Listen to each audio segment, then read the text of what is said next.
Oi, pessoal! Bem-vindos a mais um Mergulho Profundo. Hoje, a gente vai seguir a trilha dos direitos humanos nas nossas constituições, sabe?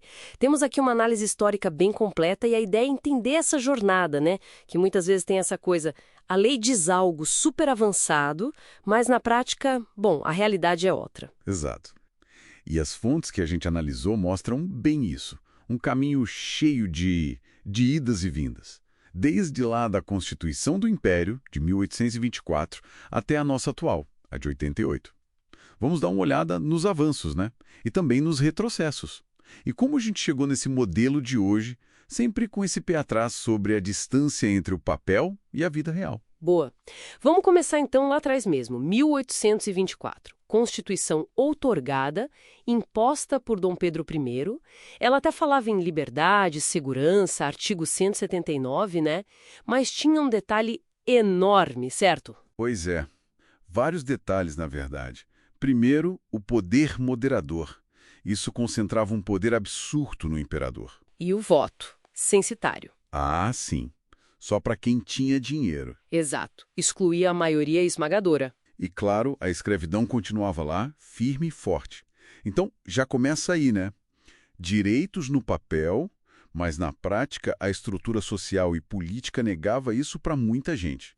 A igualdade era só formal mesmo. E ainda tinha o catolicismo como religião oficial, limitando a liberdade religiosa. Entendi.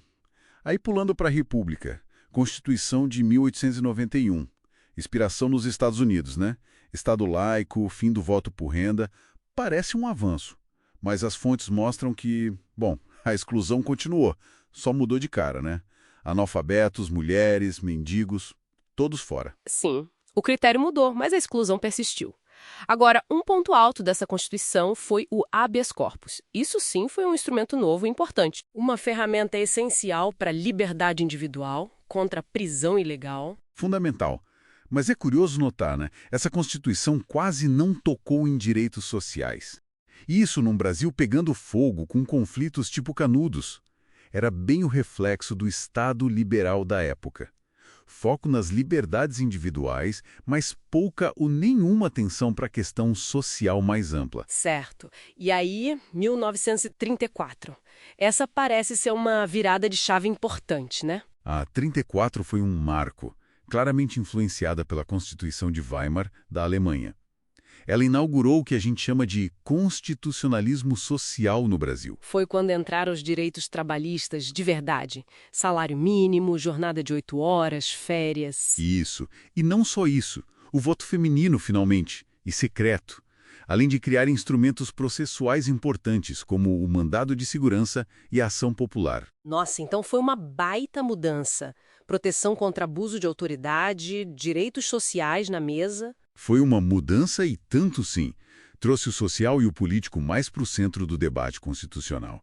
Mas, infelizmente, essa janela de abertura, ela não durou muito. Logo veio 37, né? A Constituição do Estado Novo, do Vargas, a tal da polaca. Exatamente. Um retrocesso brutal. Liberdades. Suspenderam. Censura prévia. Instalada. Pena de morte para crime político. Voltou. E o executivo ficou gigante, com poder quase total. Foi um período bem sombrio para os direitos. Que só acabou mesmo em 1946, né? Com o fim da Segunda Guerra, a redemocratização. Isso.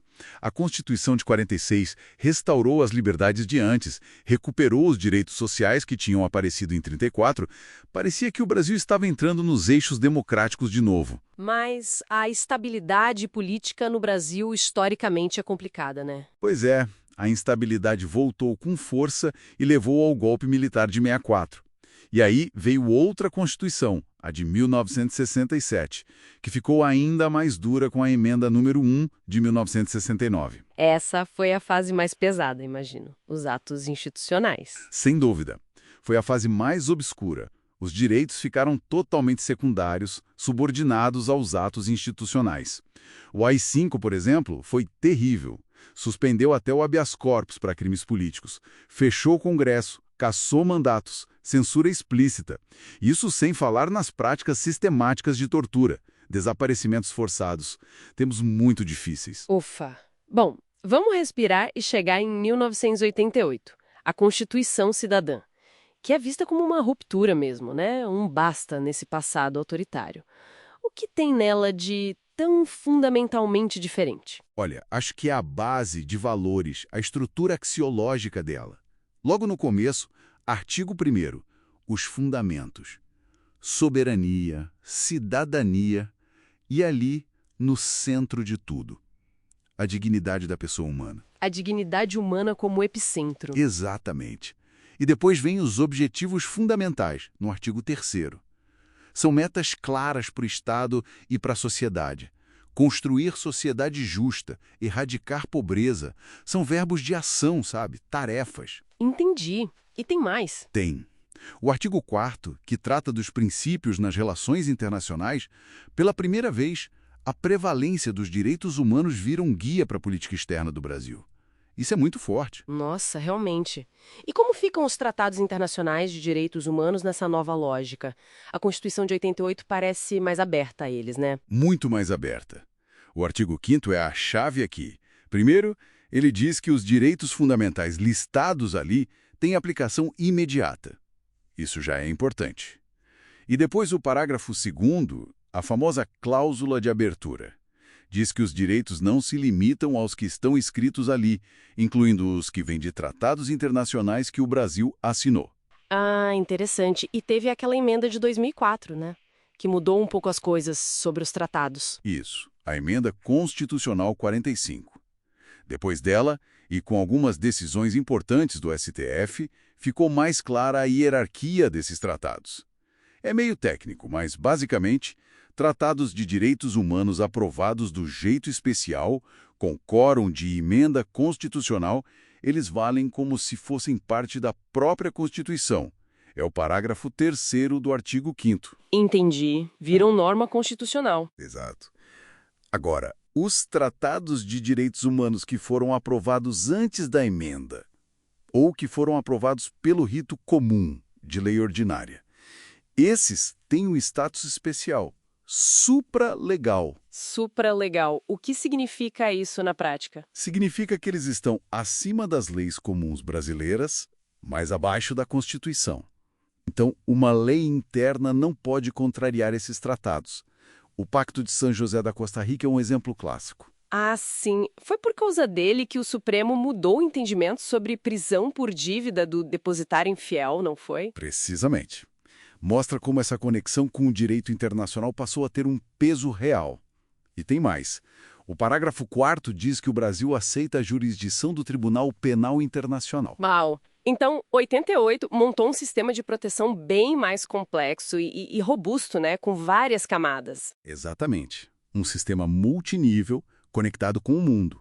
A Constituição de 88 é, sem dúvida, o ápice dessa longa e tortuosa evolução que a gente percorreu. Ela realmente consagrou um monte de direitos e criou mecanismos sofisticados para protegê-los, colocando a dignidade humana no centro de tudo. Sim, no papel é um dos sistemas mais avançados do mundo. Ok.